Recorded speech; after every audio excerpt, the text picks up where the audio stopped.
Eh bien, salut à tous, bienvenue sur Super Moi TV. Je suis très content de vous présenter une nouvelle rencontre, une nouvelle personne, une nouvelle passion aussi.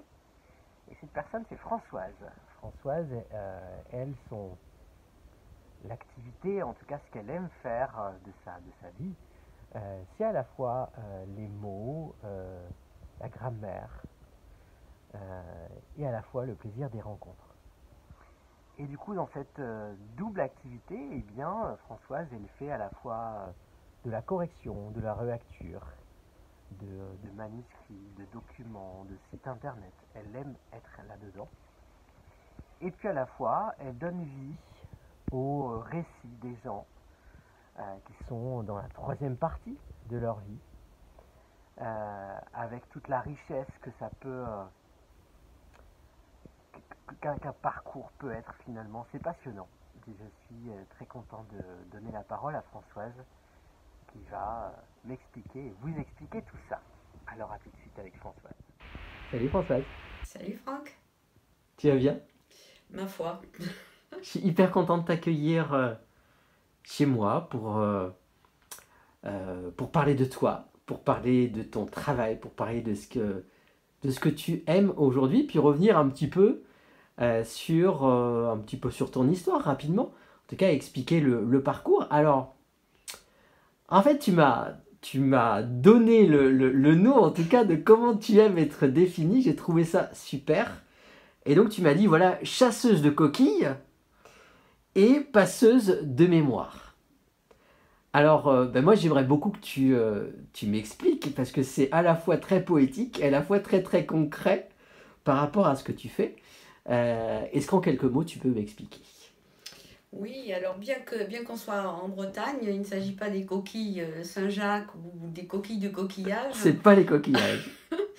Il s'agit du nom des fautes d'orthographe. Je crois que ça vient de l'imprimerie d'ailleurs, ce mot de coquille. Donc chasseuse de coquilles, oui, parce que je suis relectrice et correctrice de tout document écrit, site internet, blog, présentation, PowerPoint, etc.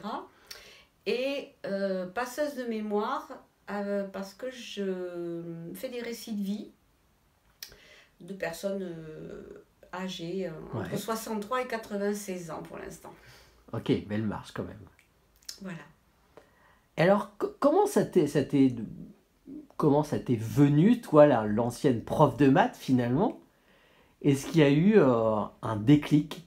Est-ce qu'il s'est passé quelque chose pour que finalement les mots, la grammaire, l'orthographe fassent partie de ta vie? Alors, j'ai toujours aimé relire et corriger ce que je lis. Chaque fois qu'on me propose un courrier à relire, etc., c'est toujours l'orthographe que je vois en premier. D'ailleurs, Ouais. ça ne plaît pas forcément. Et je ne peux pas m'intéresser au contenu tant qu'il y a des fautes. Bon, ça a toujours été comme ça, au grand désespoir de mes élèves, même en maths. Et 8-10 ans avant de prendre ma retraite, je commençais déjà à être lasse de mon métier de Ouais, professeur, d'accord. pour diverses raisons. Et j'avais commencé à réfléchir à ce que je pourrais faire, en tout cas en parallèle. Mhm. Et donc j'avais fait une étude de faisabilité pour ça, pour faire de la relecture et de la correction par l'intermédiaire de la PCE. Et donc j'avais répondu à un questionnaire assez précis, et puis manque de temps ou manque d'audace peut-être, j'ai tout laissé dans un tiroir. D'accord. Donc ça c'est une première chose. Euh, Deuxième chose, quand j'ai pris ma retraite, je ne voulais plus travailler, mais je ne voulais plus faire ce que je faisais, mais je voulais continuer à travailler. Je voulais faire Rester aussi, occupé, quoi, quelque part. voilà, Ouais. et je voulais faire du bénévolat. Ok. Donc j'ai rouvert mon tiroir, et le 13 février 2013, j'ai immatriculé la magie du verbe. Et donc au départ, je ne faisais que de la relecture et de la correction. D'accord. Quant à la grammaire, etc., au collège, même en école primaire, j'ai toujours aimé ça. Et j'aimais beaucoup l'analyse logique. Ok. Donc ce qui est le rapport avec les maths quand même, un petit peu. Absolument. Ok. Décortiquer les phrases, j'adorais ça. L'orthographe, je pense que j'ai eu toujours des facilités parce que je me revois jamais. Et voilà, trouver ça compliqué. Et j'ai toujours aussi beaucoup aimé le latin. Et parce que j'ai aimé l'histoire romaine, l'histoire latine, la mythologie, les mots, y voir l'origine de nos mots. Voilà, j'aimais ça. D'ailleurs, je regrette beaucoup de ne pas avoir fait de grec. Et alors, petite anecdote, en troisième, j'avais une prof, mademoiselle Aymar, qui parlait couramment le latin.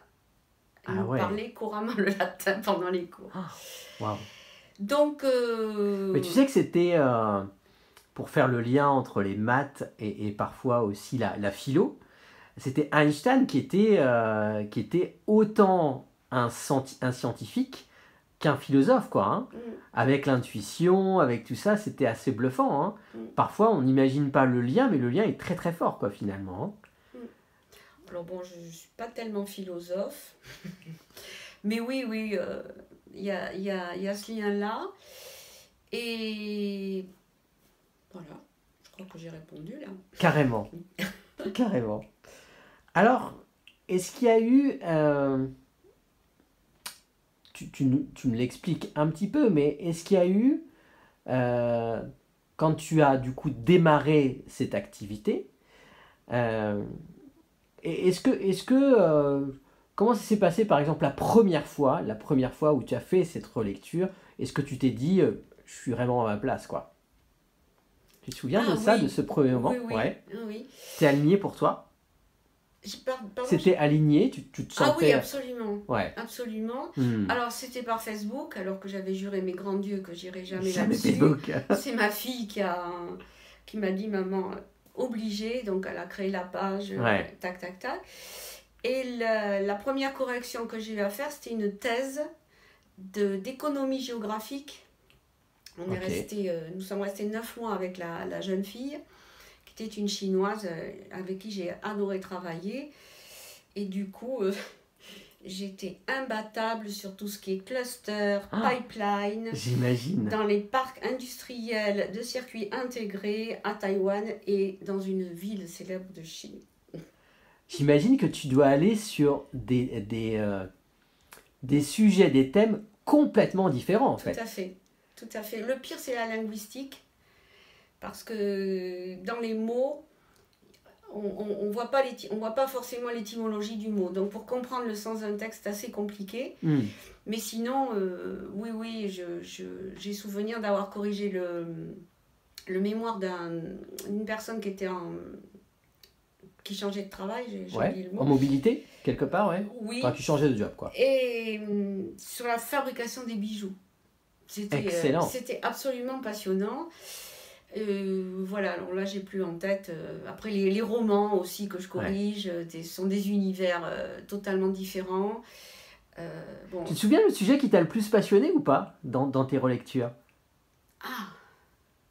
Il y en a eu tellement, mais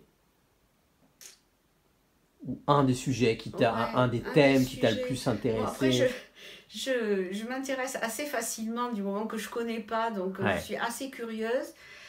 Le pire, donc ça a été la linguistique, et le pire, ça a été aussi de l'heroic fantasy, où l'histoire se passait que dans la nuit, que dans les montagnes. Sur 300 pages, il devait y avoir 250 pages où il mourait, il faisait la guerre, etc. D'accord. Et c'était assez difficile. Sinon, sans doute plusieurs, mais là, j'ai rien de... et puis tellement à la fois, quoi. Tellement à la fois, le fait d'être passionné par ce que tu fais aussi... Oui. Ça, c'est chouette, ça. Et alors donc, il y a cette activité de relecture, et il y a cette activité, du coup aussi, des mémoires de ces personnes que tu expliquais tout à l'heure. De la mémoire. De la mémoire. Comment ça se passe concrètement? Est-ce que tu veux m'expliquer? Alors, concrètement, déjà là, j'ai eu l'idée beaucoup plus tardivement, au cours d'une balade en forêt avec une amie en Corrèze. Ça m'est venu comme ça, je lui en ai parlé, elle m'a dit non mais c'est génial, allez hop, challenge. Donc là, j'enregistre les personnes Je retranscris ce qu'elles m'ont... les enregistrements. Ouais, ce qu'elles te racontent. Suivant un plan que nous avons défini ensemble. Alors, ça peut être chronologique, ça peut être par thème. Voilà, et donc au fur et à mesure que je retranscris, il y a des questions qui me viennent. Est-ce qu'on ne pourrait pas approfondir ça, ou est-ce qu'elle pourrait pas en dire plus? Évidemment, si elle le souhaite. Et ça, je le propose la fois d'après. Et à l'issue de tout ça, à l'issue du nombre de séances dont nous avons convenu, je leur rends en général, jusqu'à présent, un petit livret en format A4 avec une couverture que je fais et puis relié. Ou sinon, là, les précédents, ils ont fait faire le livre sur Internet. Et d'ailleurs, c'est une super idée, c'est en format A5 et c'est vraiment très chouette. Donc toi, tu fournis finalement le... Voilà, moi je mets des photos, j'ai incrusté les photos, je ne sais pas si c'est le terme incrusté, mais...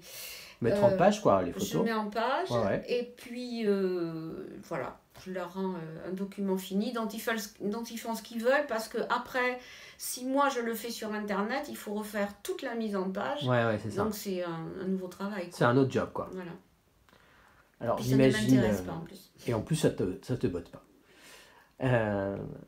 J'imagine que, alors au-delà d'être curieuse, dans le bon sens du terme, il y a aussi une part de finesse, de psychologie, pour que les gens puissent aussi... alors là, j'entends sur la partie... sur cette partie justement mémoire, sur la partie relecture, c'est encore autre chose, mais sur cette partie-là de mémoire, il y a une vraie empathie de ta part, et une vraie relation de confiance qui doit se créer, quoi, avec les gens que tu accompagnes. J'adore ça. J'adore ça. Ce contact, cette mise en confiance, puis la confiance, puis souvent la connivence. Et en effet, tout ce côté un peu de psychologie qu'il faut avoir en posant les questions ou pas. Quand je leur demande si elles souhaitent approfondir ou pas. Et puis aussi en veillant à la souffrance que peuvent réveiller certains souvenirs. Donc il faut jongler avec tout ça. Et oui, la connivence ou la confiance, puisque de temps en temps, c'est... Bon, je vous le dis à vous, hein, mais vous ne l'écrivez pas. Ouais, c'est ça, le off. Et puis, et ça, vous pensez que je peux le dire à ma fille, ou si ma fille le lit, qu'est-ce que vous en pensez? Et bon, voilà, ce genre de choses. Et ça, c'est assez fort. Et ce qui est fort aussi souvent, c'est les dernières séances, ou quand je vais leur remettre... Plutôt, voilà, la dernière séance où je leur remets le manuscrit où, en général, elles n'avaient pas tellement envie que ça s'arrête. Alors qu'au début, oh là là, mais non, mais j'ai rien à dire, c'est pas intéressant. Et puis, en fait, voilà, et pour 2 ou 3 d'entre elles, nous sommes restés en contact. Donc je dis, elles sont les personnes. Nous sommes restés en contact. Tu leur permets, en fait, de... laisser leurs traces. En tout cas, c'est presque pour la famille, pour le présent et pour l'après, un travail d'héritage, quoi, aussi, quelque part. Tout à fait. C'est un héritage familial, c'est tout à fait le bon terme. Je parle de transmission, puis dans transmission, il y a mission. Hein. Et puis, je dis aussi que ça permet d'ancrer, vous voyez, la mémoire familiale. L'héritage humain, c'est un héritage humain en fait. Carrément. Oui, parce que cette parole, elle libère forcément, mais du coup, il y a cette parole qui est partagée, et à la fois, toi, tu mets tout ça en mots, leurs mots, hein, puisque c'est pas toi qui écris, hein, sur leurs mots. Avec j'essaie de retraduire leurs intonations spécifiques. Et souvent, alors là pour la dernière, c'était à la demande des petits-enfants qui attendaient ça avec impatience.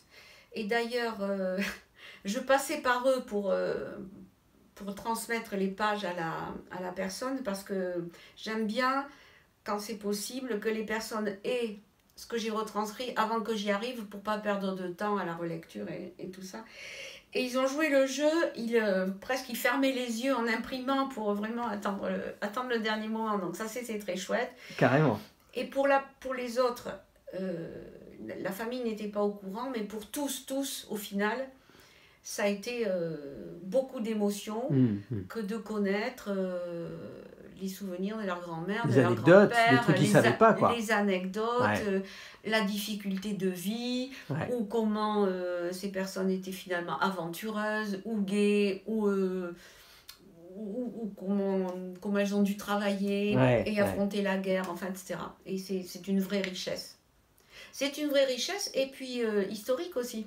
Carrément. Bien sûr, parce que pour les petits-enfants, les enfants n'ont pas trop vu leur âge, mais pour les petits-enfants, ils découvrent quand même une partie de l'histoire, pas en live, mais vécue par leurs grands-parents, donc c'est encore plus marquant, quoi. Oui, puis des histoires qu'on ne raconte pas dans les livres. C'est ça. Et qu'on découvre autrement par le biais des histoires des gens, quoi. Tout à fait. Ouais. Tout à fait. Est-ce que tu as cette sensation, là, c'est quelque chose qui me vient, là, on parle de transmission, c'est-à-dire qu'en tant que prof de maths, tu transmettais d'une certaine manière, et là, tu participes à cette transmission. C'est beau quand même l'histoire. Ah oui, bah écoute, merci d'avoir fait ce lien, je ne l'avais jamais fait. Avec grand plaisir. Je ne l'avais jamais fait. Est-ce que tu... du coup, une question qui me vient, est-ce que tu te serais imaginé avoir cette deuxième partie de carrière ou cette vie professionnelle tout court? Il y en aura peut-être d'autres, il y aura peut-être d'autres choses qui vont te plaire, mais est-ce que tu te serais imaginé finalement tout ça? Alors, non. Non, pas du tout.